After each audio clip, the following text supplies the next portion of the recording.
Welcome back. Folks, it's my season 4 finale, and boy, do we have a special guest to help me wrap it all up. I am Grayson Knight, and this is Baseball Podcast Are Fun. We've had some super guests on the show, but I think today's might be the biggest Grand Slam yet. Johnny Damon is one of the most well-known players of the last 30 years. He played for 7 teams over his 18-season career, and for the 2004 Red Sox, who broke the curse of the Bambino, and the 2009 Yankees. We're going to discuss all of that and more. So let's get to it. Johnny Damon, welcome to the show. How are you? I'm doing fantastic, Grayson. I hope everything's going fantastic with you, and thank you for having me. Thank you so much. It's a blast having you on. So I'm super excited. But before we dive into your baseball life, it's spring training. So can you tell us what the players' minds are, what they're going through right now? Yeah, so players' mindset heading into spring training. If you've been a regular starter, you kind of want to pace yourself because you know it's a long season. But there's a lot of guys out there who have to push and try to make a baseball team.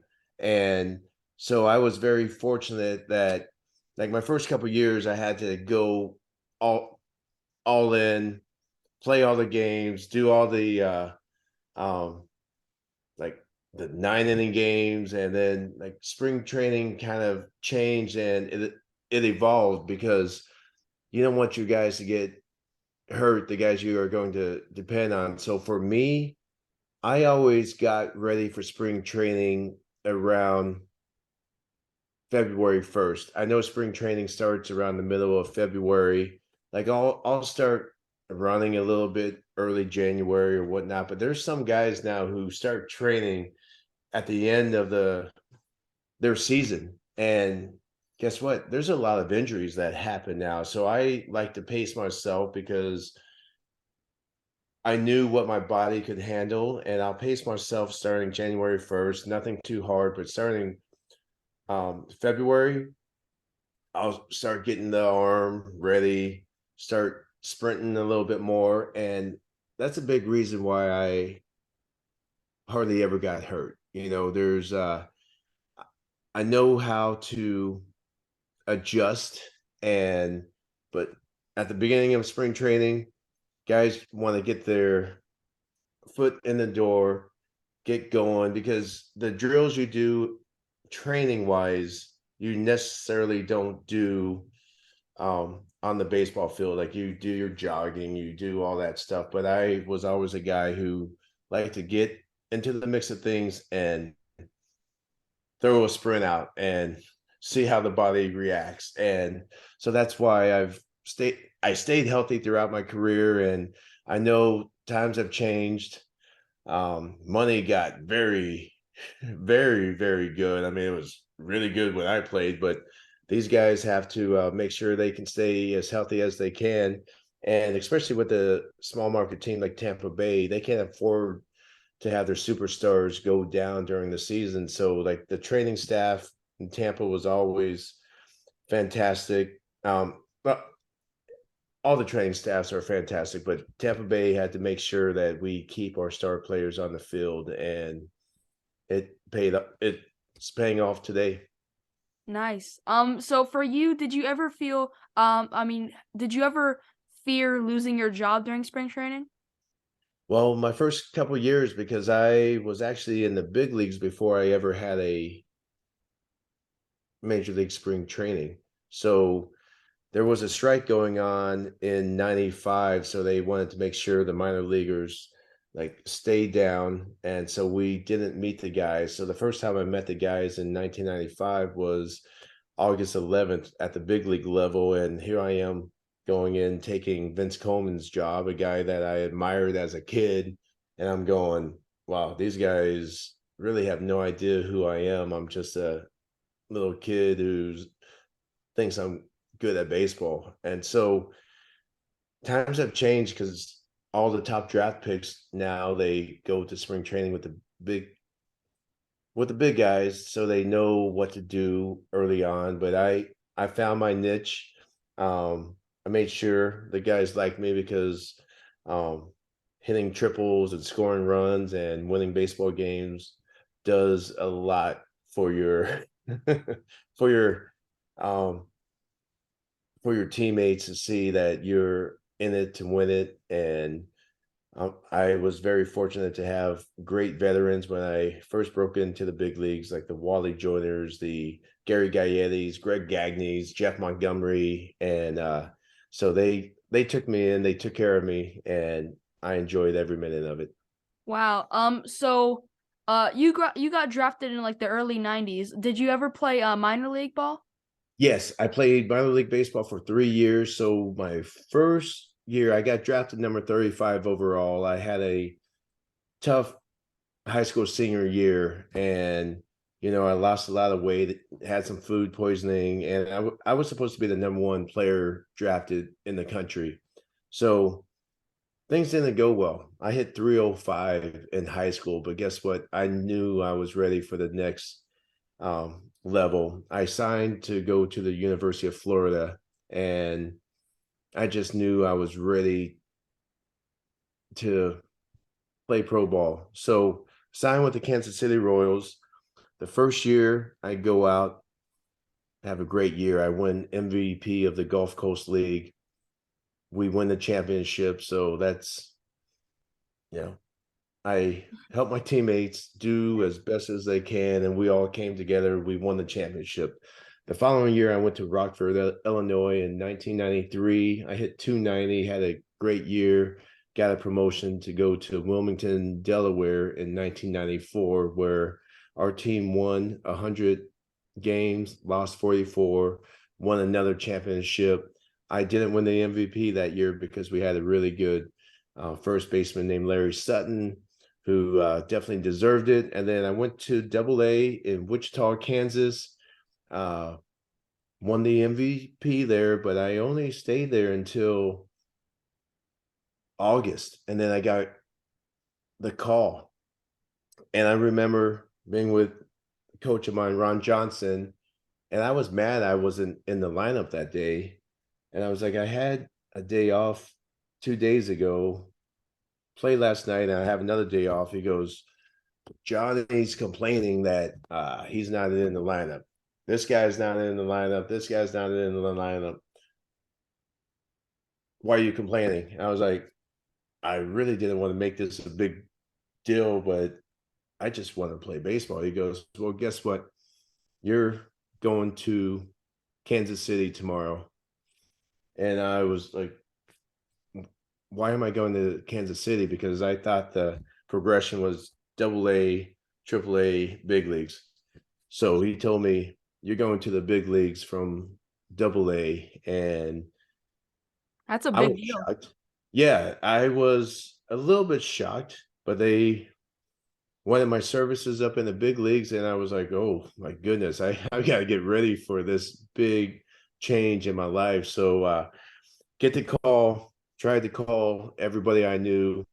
Cell phones weren't a big thing back in the day, so nobody picked up the phone. And so head back to Wichita, grab my Ford Bronco, load up the car, and head to Kansas City and get ready to play my first Major League Baseball game on August 12th. So two championships in 4 seasons, two MVPs, and then I guess I was ready for the big leagues. And it was not always easy because, I mean, you're starting to face guys like Randy Johnson and Mariano Rivera and Pedro and Roger Clemens, and you're going, holy smokes, these are the guys I looked up to as a kid. And now I'm trying to hit them. And they're a lot tougher in person than on TV. Everybody's tougher to hit in person than on TV. So got to the big leagues in 1995 and never spent another day in the minor leagues. Wow, that's awesome. So before we continue on, let's go way back, like when you were like like a little kid. So you were an army brat, which means you're from a military family, and I read that you moved around like a lot. So how hard was it for you to make friends, and did playing baseball or other sports help you fit in quickly? Playing sports definitely helped me fit in, and it was just what I knew was being an army brat and maybe having to move in the middle of the night to a new area. And so I was born in Fort Riley, Kansas. Went to Germany for a short time when I was a month old, and then we went to Okinawa, Japan, and lived there until I was 4 years old. I remember my mom going out there and catching lobster on the rock beaches, and then we moved back to the United States to Clarksville, Tennessee. My dad was stationed in Fort Campbell, Kentucky, and I we signed up for baseball, and we were all ready to go. And then my dad hit 20 years, and so he goes, "It's time for him to retire. We're going to Florida." And so we never got to play that season. So we packed up everything, moved to Florida, where my mom wanted to be around Mickey Mouse and wanted a cool lifestyle for her kids. And I started playing baseball and started playing t-ball when I was 6 years old, and soccer. And I knew right away I was leaps and bounds in front of everybody. My size wasn't what it turned out to be when I was 13. Like, I was a tall kid, but I was very skinny. I started like doing my push-ups and my um, um, push-ups, pull-ups, my sit-ups, and I was getting myself ready for everything, but I was always fast. So when I started playing baseball or t-ball when I was 6, I was dominating, and my brother was 3 years older than me, and I was playing with all the older kids, and they couldn't believe how quick I picked up the game. And that's when I knew I wanted to be a baseball player, because uh, everybody was saying I was just better than everybody else out there. So I was like, okay, let me do my thing. Hmm. So you started playing baseball when you were in Florida, correct?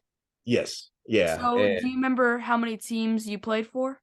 yeah, so when I started playing t-ball, I played for the green team, and then I went to the majors, is what they call it. It's supposed to be the 9 to 12-year-olds, and I started playing for them when I was 7, and I was able to play for them for a couple more years.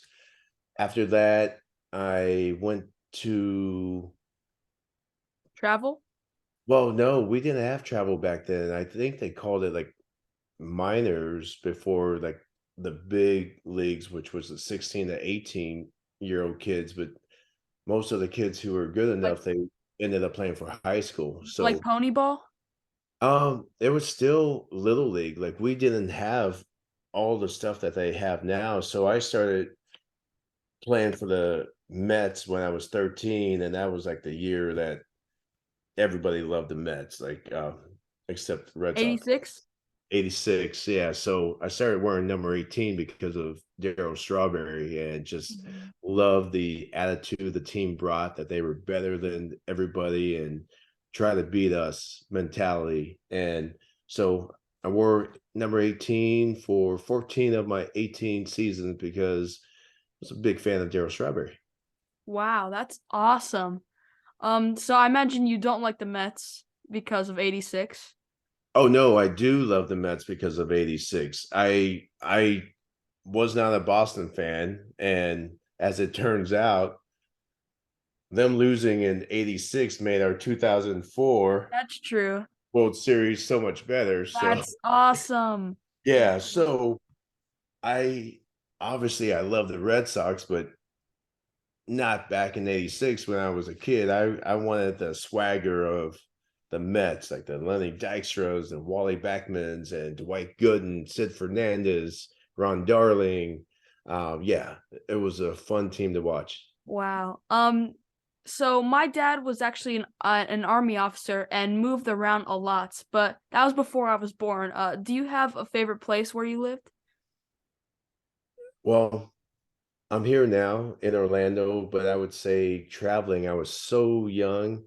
Okinawa, I have a lot of fond memories. And, even Clarksville, Tennessee. I mean, we had these creeks that we were being kids and we would like disappear into the dark of the night until we would hear our mom's whistle and like, where are you? Get home. So times were definitely different back then. We would play outside all night long. And so I enjoyed it. I feel like it got me ready for playing professional baseball because as a kid, I moved around a lot.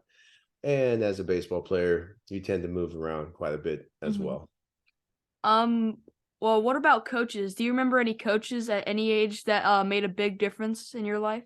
Well, obviously, my little league coaches, I know there was Coach Howie, Coach Sal Barbereri, uh, uh,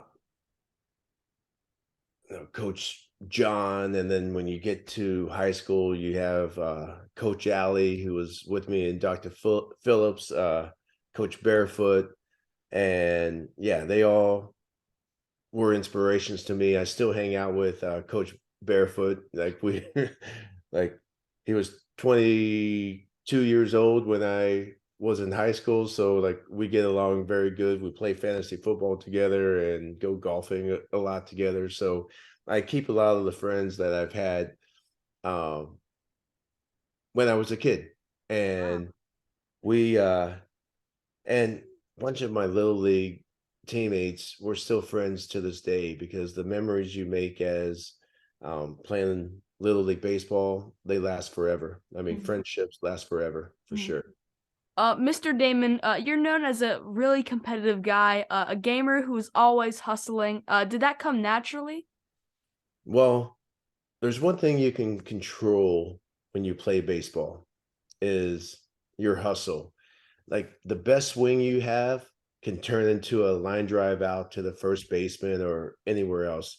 And the worst swing you have can turn into a loop double down the left field line that's going to bring in 3 runs. So I always understood this game as a failure game and always understood that um, there's good and bad and there's Ugly.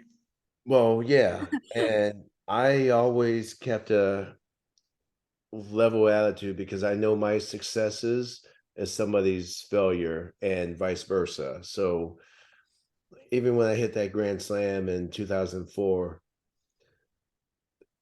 players nowadays will be hooting, hollering, and saying, "Yeah, look at me, look at me." And I was like, I remember what happened in 2003. I'm not going to celebrate because there's a lot of game to go, and our job is to win the series and try to go and beat St. Louis for the World Series. So even after beating the Yankees in 2004, Mhm.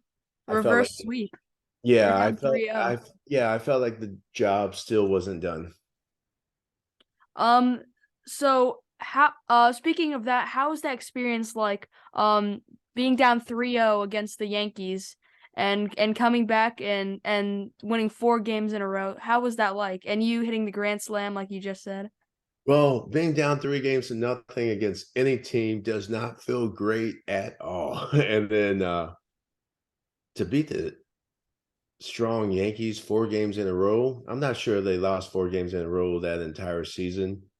And you look at their lineup, I mean, just full of Hall of Fame caliber guys and like Gary Sheffield, you got Bernie Williams, A Rod, Jeter, Matsui, Posada. I mean, all these guys. And then you have to face Mariano for like 3 innings. That's never fun. So in 2003, we lost. They got us, they came back. And that's the great thing about baseball. Like, keep your chin up, um, do the best that you can. And sometimes things aren't going to go your way. And I always felt for my opponents. And obviously, I want to do good all the time. And everybody wants to do great all the time. And that's the toughest thing about trying to get kids to play baseball nowadays because nobody wants to go through failure. And baseball kind of brings like I would say intimacy to the game, like, because if you have a bad game, your teammates should go up to you and say, "Hey, we'll get them the next time." And like all the other sports, it's all about what's happening now. Baseball is such a long season, and you can feel great and not do anything, and you can feel horrible, and somehow you pop a couple home runs, and you're like, "I don't know what happened. It was just my day." Wow, that's awesome. So let's go a little bit back to how you got drafted. So you were drafted out of high school by the Kansas City Royals. But my mom wanted to know if that was a dream of yours, or were you planning to play in college? Um, I had a want to go play in college. My family didn't really come from much, so when there was money being thrown at me, we figure out a number, and we knew that was what it would take. And then I would sign. I would help my parents pay off some bills. I would get ready for the next level of my life. I mean, there was a lot of things I wanted to do in college, and what I was considering doing, I was thinking about running track as well as baseball. I was also possibly thinking about, maybe I should try football again. Thank God I didn't. Like that concussion from Warren Sapp in high school, I was like, yeah, I don't want to deal with that kind of stuff anymore. And then baseball was definitely my calling. Even since I was a 6-year-old kid, I knew this was what I wanted to do. And I knew every stat from all the old time players, Rogers, Hornsby, Ty Cobb, Willie Mays. I knew all that stuff, Hank Aaron. And I knew I would represent the game of baseball very well. And I'm glad that it all worked out, and I feel like I represented the game of baseball very well. I went out there, I hustled, and it helps when you win championships as Mhm. well. So you mentioned the University of Florida earlier in this interview. But if you had gone to college, where do you think you would have gone? Oh yeah, I signed a full ride to the University of Florida, and I looked. I had every college in the country looking at me, and it just seemed like Florida was perfect. Mhm. Go Gators. Yeah, the coaches, um, the players, the proximity to Orlando. It was only an hour and a half away, and that was a great place. I didn't go there, but guess what? I sent my daughter there. She graduated from there, and I'm very proud of her. Um, so, my family is actually like a Florida know-it-all. My mom went to Florida. My dad got his master's at Florida, and I want to go to Florida. So Yeah, it's kind of awesome that you originally signed there. That's really yeah, cool. yeah. I Um, love the Gators. mhm. Yeah. So one thing I wanted to mention is that your former teammate Derek Jeter had actually viewed one of our posts on Instagram. Do you know him really well? Do you think you could get him on a podcast? Well, I will do what I can. These guys are busy with their lives. I'm not exactly sure where Derek's living now, or if his phone number is still the same. Some guys change their numbers a lot. Mine stays the same. But Derek Jeter was fantastic to play with and against, and Mhm. pain in the butt to play against, but you want him as your teammate. He was most consistent shortstop for 20 years. You can put his numbers down. You knew exactly what he was going to do. He was going to score you 100 runs, hit you 15 homers, drive in 80 to 90, still 15, 20 bases, hit 300 plus. Yeah, win Gold Gloves. So yeah, he was Yeah. great to play with. Mhm. During the you spent one season in Oakland as the part of the Moneyball era. So you are even shown and mentioned frequently in the movie. So what was your favorite thing about playing with the A's? Well, my favorite thing about playing with the A's, I just came from Kansas City. I got traded after a tremendous year in Kansas City, and Kansas City pretty much said, we're not going to be able to afford him going forward. So I go to Oakland and I learn about playing winning baseball, seeing Giambi being the captain of the team, telling guys like how to work out, how to do all the little things to help you win baseball games. And it also helps that you have Mulder, Zito, Hudson um, as your top three pitchers. And so I learned how to play winning baseball. And after that season, I signed with the Boston Red Sox, and I brought a lot of that mentality that I learned from playing in Oakland to Boston. And right away, people looked at our team as, wow, this is a different Boston Red Sox team. They look like they're having fun. They look like they're going to lunch together. They're going to dinner together. They're a different bunch of guys. And I like to say that I helped bring in a new attitude to the Red Sox and a new winning attitude. And then we start adding other pieces like Kevin Millar, David Ortiz. But that first year in 2002, we had to get guys on board saying it's okay to have fun playing Major League Baseball. So during the movie, oh, well, they made the movie in 2012, but did you know you were gonna be mentioned during the movie? Did you even know the movie was a thing? Not at all. And my wife and Brad Pitt grew up separate high schools in Missouri. And I was like, at least let me know. At least like give me a kickback. Like you guys are using my name on every single thing. I really don't know why, but it ended up being a fantastic movie. So I'm happy about that. But Mhm. where's the royalties? I mean, I don't see them. Um, so I play mostly center field like you did. You played center for 590 games for the Red Sox. And I've seen two games at Fenway. This was I have a picture. This was actually one of them. With Oh, me and my nice. dad and Oh, my that's dad's friend. Oh, wow. Oh, was your hair longer back then? Yeah, this was like a few years ago. I think maybe Alright, last yeah, year. my hair's not long Oh again no. too, so, yeah, I Have actually you ever cut your hair?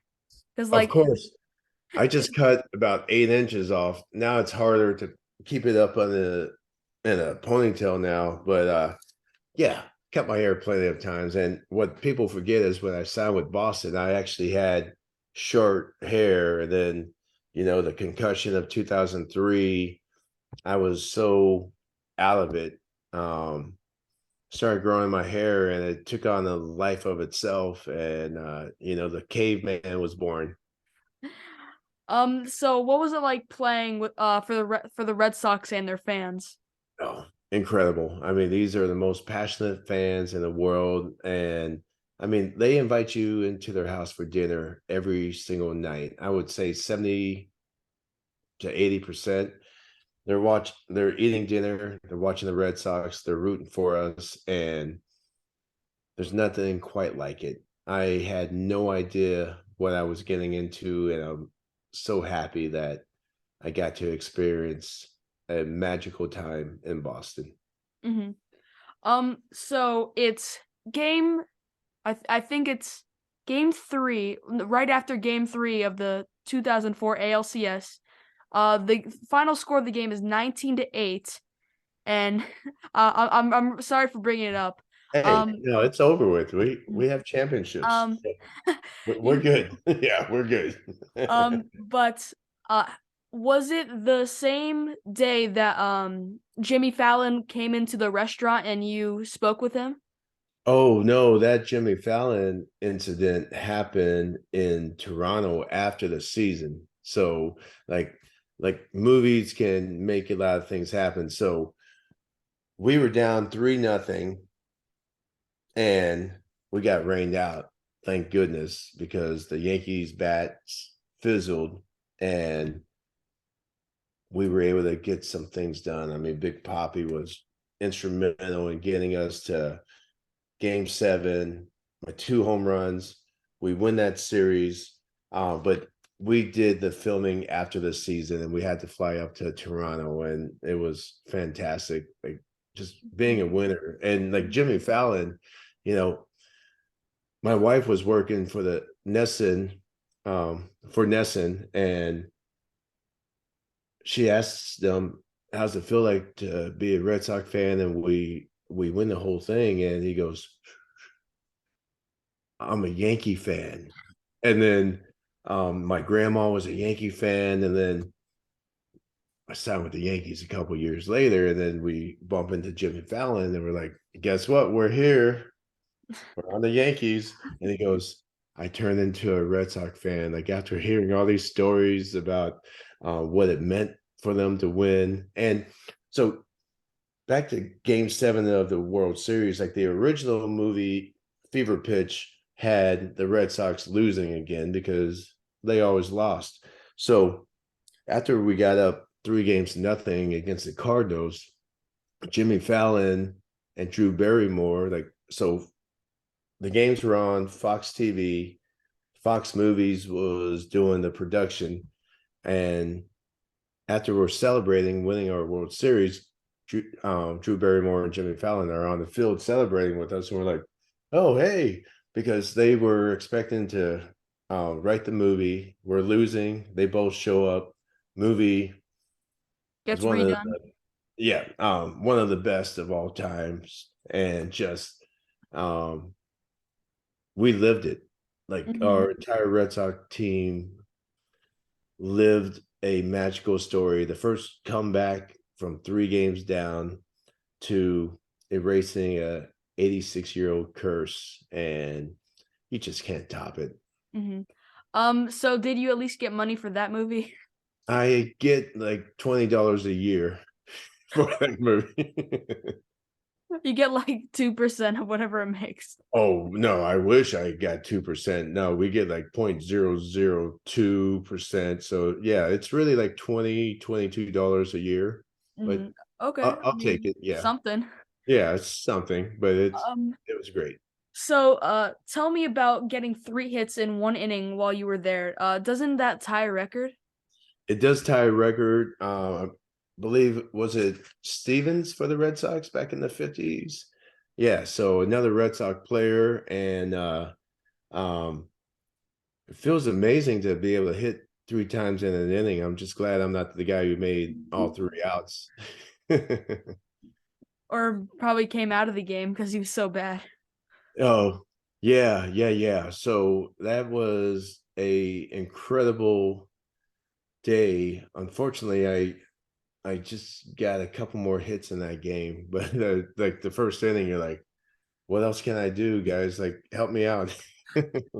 Um, so I bet the 2004 year was really really fun for you. And then you went to the Yankees, the arch nemesis of the Red Sox. And I know you won another World Series with the Yanks in 2009, but was it like hard to put those pinstripes on and to shave and to like do the Yankee way? Well, as I mentioned earlier, when I signed with the Red Sox, I was clean shaven, hair was short, so it wasn't a big deal to me. But going to the Yankees was, because I knew I was the fan favorite in Boston. And when you're a free agent, it's not all what it's glammed out to be. Like people say, you get wined and dined by these teams. You go in and they're like offering the best pitches, and it wasn't like that. The Red Sox work in a certain way where they do not want to have old center fielders or older position players. I mean, that's why you can probably look at my situation. They have Jacoby Ellsbury coming up in a couple years, um, actually a year later. So it's like, okay, now you're stuck with 2 center fielders. You got Manny. Uh, Trot may have been patrolling right field still, but no, being a free agent is not fun. So that's why you see shortstops and center fielders. They hardly ever go back to their team that they're leaving. So look at Xander Bogaerts. Like nobody leaves Boston happy. And at the end of the day, it's a business thing. They're looking at me saying, all right, if we give Johnny 4 years, he'll probably be good in center field for 2 more years. And then he's going to hit that like 34-year-old stage where you're not supposed to be able to run fast. I can still get after it at almost 50. And so I'm okay. So Johnny, my parents and I lived in Tampa for like 5 years now, and um we were actually at the Trop during the 2010 and 2011 seasons, and we were actually at the 2011 opening day when you were there. And was it finally nice playing closer to home? Oh, it was fantastic. That's what I've always wanted to do is try to get as close to home as possible. And we had such a great team, such a young team, young pitching, and adding the veterans. I absolutely loved it and wanted it to keep going for a few more years and try to push the 3,000 hits. But baseball, they look at sabermetrics and all that stuff. Unfortunately, that stuff doesn't look at the heart of the lion. Mhm. John Daly's quote. So I have a heart of a lion, and I get after it as much as I can and try to do the best I can for my team to win. And unfortunately, sabermetrics necessarily does not do that for you. Yeah. So now that your playing days are done, I read that you are very involved with the Wounded Warriors Project. My dad was an Army officer and served in Iraq. Thank you for helping the Wounded Warriors. Can you explain what that charity is and how you got involved? Yeah, I got involved with the Wounded Warriors. I was the first athlete spokesperson for the Wounded Warriors. The New York Yankees came to me in 2006. A couple other Yankees didn't want to do it, and it's like we're not promoting war. We're promoting let's take care of our soldiers when they go to battle and they're coming back beat up. And so I was the first spokesperson. Built a couple homes for some Wounded Warriors, help out with the folds of honor, tunnels for tower. My dad was a military guy, and I understand the freedoms of our country. They don't come free. They come with sacrifices, and it comes from tough men and women who go out there every single day, not knowing what the outcome is going to be, and not what our government is going to push them into. So um, you know, I hope our government can push us into places where there are no war, there are no um, um, military injuries or deaths, and we have to keep supporting them because they're being put out, and we need to do a lot more for our military right now. I mean, we try to eliminate a lot of our military recently because of you know new government rules. Not a fan of that. Like we need our military to be strong. We can't um, succumb to you know no. We have to be tough. Bottom line. So you also have a sports drink business called A Game. So tell me how that got started, and you're also wearing the shirt for it. Oh yeah. So my childhood friend came to me wanting an investment. In 2012, there were a lot of athletes in the Central Florida area who were very dehydrated, and we had a couple deaths. So we wanted to give them a cleaner product than what was on the shelves. So we got it going, and there's a lot of work involved. And then I took it over in 2019, put together a strong team that we can actually push. It's called A Game. This is our Generation 3 bottle. Uh, Wow. What our flavor is it?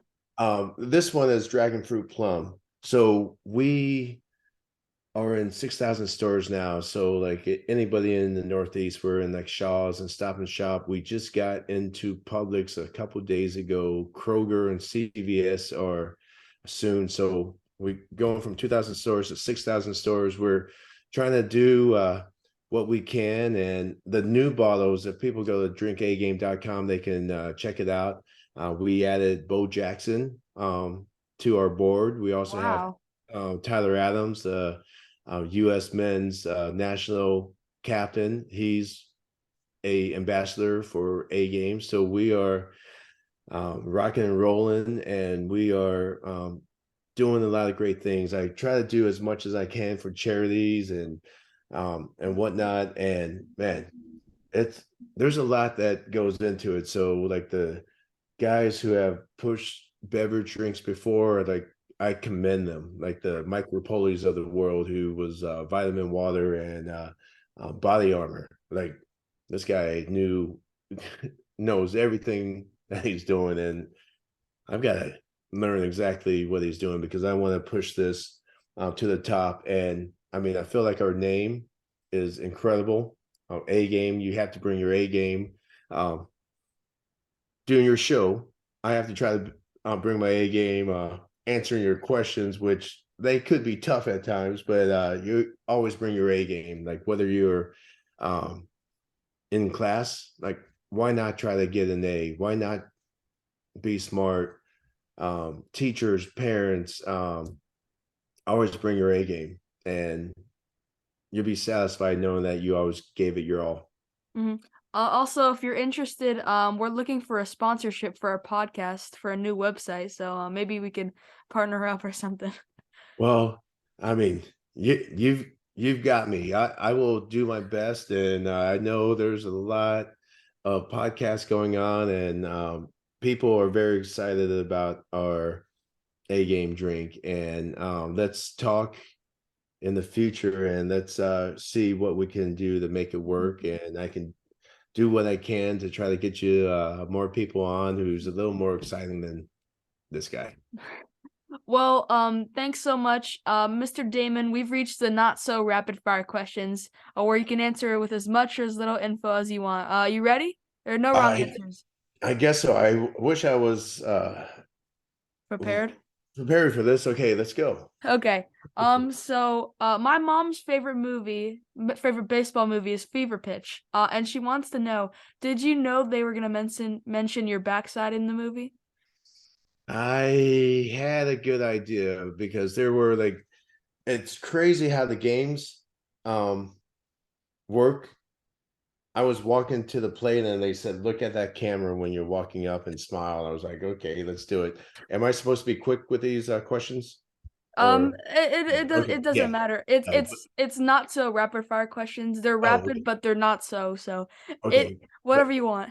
but it lives on. Like everywhere I go, I have people like saying, Johnny, you got the sweetest ass in the league. And I'm like, still do. So one of your Rays teammates, Matt Joyce, wanted me to ask you, the music you listen to after games. So what is the one song you always blasted in the back of the plane? Oh my gosh. I've got to think there are so many. And we're thinking about 2011. I mean, Yeah. I love Breaking Benjamin and like Diary of Jane. And I also loved um, Seven Dust. Um, I'm a big rocker, but it's crazy. Um, like in these last couple months, I started listening to country again for the first time in like 30 years. So I love Hardy, who writes all the songs for Morgan Wallen, and these guys are absolutely crushing it out there. So I started listening to country again. I'm still listening to my rock, like Lola Montez by Volbeat. I play it every time I play golf. I just think it's a beautiful song, about yeah, life. And I love those kind of songs. Mhm. So do you prefer your long hair with the Red Sox or the clean cut look of the Yankees? Come on. I brought it back. So you know it's long hair. Do you think the Yankees should relax their grooming policy? No, because guess what? You sign a contract to play for your boss, and whatever your boss tells you to do, you should pay attention. unfortunately, a lot of people think they run the show. It's like, no, you're getting paid by Mm. the boss, and I was getting paid by George Steinbrenner, and there was never a question about cutting the hair. I just wish I probably came out with a different haircut. I probably should have came out with a big mohawk at first, and then maybe a mustache to go with it. hmm So if you were one of your sports drinks, what flavor would you be? Oh, I'm citrus. I'm I'm all Florida and uh spicy. And citrus is my favorite drink for sure, but they are all good. And hey, bring your A game.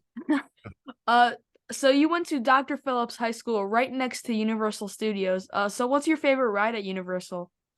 Oh man, I love the rocket and playing Limp Biscuit, rolling, rolling, rolling, this rolling. But Mhm, Halloween Horror Nights every year is just great. And Universal Studios was being built when I was going there, and that's why we have the Wayne Grady's and Joey Fatone, who went to Dr. Phillips. Baseball, we had Danny Maselli, AJ Brzezinski, Brian Barber, myself. Um, Football, like Matt Milano, Clinton Haha Diggs. So Dr. Phillips, I mean, just a solid place, and I'm so grateful I was zoned for Dr. mhm, Phillips because who knows where I'll be at right mhm. now. When's the last time you went there? The last time I went there, um, well, shoot, probably before COVID because they were shutting, like everything was shut down. But I drive by there all the time, and Mhm, um, I'm not getting ready for spring training anymore. But I used to go there and take my swings and run, but I don't need to do that anymore. mhm. So I actually went on the Hulk ride. I never went on the Oh Red my Rocket God. yet, but I went. Oh, I've been on the Hulk. yeah, the Hulk was amazing. I wonder if they still have it. Yeah, they still have it. Oh, I they went still on have it? like 2 years ago, 3 years Mm, ago, probably. mm. They are there's so many new rides, and I mean Orlando is the The place to absolute go. best place. I mean, there's yeah, hmm we love it. That's why I've been here for 45 years. Mm. So who's your favorite baseball player growing up, and did you ever get to meet him? Oh yeah, George Brett. I mean, I was born outside of Kansas City. Um, was a big Kansas City Royal fan because of it. And when I saw George Brett hoist the World Series trophy in 1985, I was like, that's what I want to do when I grow up. And I was fortunate to be able to do that. Do it And twice. yes, do it twice. And obviously, I would have loved to have done it for the Kansas City Royals. So when they won in 2015, I was so happy and just wish I could have been a part of it. So also, congrats on being awarded the New England Baseball Legacy Award recently. So which accent do you like more, Boston or New York? Oh man, it depends on who it's coming from. uh, it's fun hearing people talk about Boston or with their accent. But I'm just a fan of great people, regardless of their New York accent or Boston. Go to the park. So besides Fever Pitch or Moneyball, what's your favorite baseball movie? Man, they all seem to be pretty darn good. Kevin Costner has been amazing. Whether it's Bull Durham that he's in, or whether it's shoot, I'm drawing a blank. Um, Help me out, Grayson. Um, I can't. Oh, yeah, what is it? Field of Dreams, Field Field of of Dreams. Dreams. I mean, Kevin Costner has done some amazing movies like Draft Day, and now he's on Yellowstone. It's like, how good do you want to be, Kevin? Let's go. And For Love of the Game. Yeah, for the hmm yes. Oh, yeah, incredible. So I'm just gonna come straight with this question: Are you gonna play with the MLB alumni team against the Savannah Bananas this offseason? Oh boy. You know what? I would love to. I've seen some videos and I think it's absolutely amazing. And shoot, I'm pushing 50, so I've got to make sure I'm on my game. So hopefully they give me something easy to do, Mhm. whether like flick my hair or something Mhm. like that. But Uh, I don't know. I would love to, but man, mhm. my playing days they should be over. But Mhm. my It's on April intensity. 29th, but they have a 76-year-old there. So you're saying that 76-year-old, because he's 76 and almost 50, I should do it. So April 29th, that's their April first game back. April 29th is when the game is. Oh boy. And it's at Tampa. Oh, Not really? the Trop, but it's in Tampa. All Uh right. Wait till I get that phone call and then sign that contract again. so last one, how would you like to be remembered as a player? I would love to be remembered as a great teammate. That was the first and foremost thing I would love. And guess what? I already have everything I ever wanted to have playing this game. I know I was a great teammate. I know I went out there and gave it my all. My dream as a child was to win a championship. I was fortunate to win two, and and yeah, I mean, I got after it. I have some of the best numbers ever in the game. Like people were shocked with my extra base hits, like my doubles and my triples, and like stolen bases. Like myself, Willie Mays, and Paul Molitor are the only ones who have over 200 homers, 1,000 RBIs, 1,500 runs, 500 doubles, 100 triples. Yeah, so I got after it, and I was still good to go for a few more years. But you know what? Like I said, sabermetrics, looking at a 38-year-old, and like I said, I'm almost 50. Hair's still brown, muscles are still good. So, unfortunately, sabermetrics doesn't look into you know, how you treat Mhm. yourself, your family, genetics, or all that stuff. Mhm. Well, the one, the only, the incredible Johnny Damon, everybody. We did it. Thank you so much. Do you have anything else you want to add or any questions for me? Well, I just want you all to enjoy what I played for. This 2004 got the championships going. Hair's flowing, yeah. 2009, and it's been a long time for the Yankee fans. I mean, it's really not that easy replacing like Matsui and this guy. So we got after it. Our generation of baseball, we respected the game, and we still do. And I love it. And I'm going to continue to support, and hopefully we can get together, support your podcast. And what kind of baseball player are you? You're a center fielder. I'm a center fielder. I can also play a little infield. But Okay. I'm pretty fast, and I hit for contact. Okay. All right. Well, make sure you catch everything out front, because that's where you do damage. You can't do damage if you hit it late. So Mhm. good luck to you. And I know you all live close, so hopefully when I'm up in your area, I can go check it Mhm. out. Mhm. Thank you so much. Did you have fun? Oh, absolutely. Yeah, Grayson, you are well on your way to being a whatever you want, a great sports reporter, baseball player. You have to get after it, but keep getting great grades. And that's the thing. If you don't get good grades, you can't do anything. You can't play sports. You can't um, do your podcast. So getting great grades and being smart, that's a very important thing that I tell Mhm. even my kids. I was like, if you're not smart, like, let's go. Like, learn as much as you can, Mhm. because as they say, the world is your oyster. Learn as much as you Mhm. can, and always bring your A game. Mhm.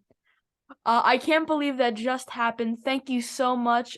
If you want, you can follow Johnny Damon at Johnny Damon on Instagram, and A Game Sports Drinks can be found on Instagram or their website, drinkagame.com. Remember, listeners, you can help my show by subscribing to Baseball Podcasts Are Fun on YouTube and Spotify, and telling a friend, and also following at Baseball Podcasts Are Fun on Instagram, or visit my brand new website, baseballpodcastsarefun.com. And you'll probably maybe see A Game Sports as a sponsor soon. So hopefully that will happen. But I'm gonna take a month or two off while I concentrate on my studies and baseball. But we'll be back soon. Until then, I'm Grayson Knight. That was Johnny Damon, and this was Baseball Podcasts Are Fun. Don't forget to swing for the fences. See ya.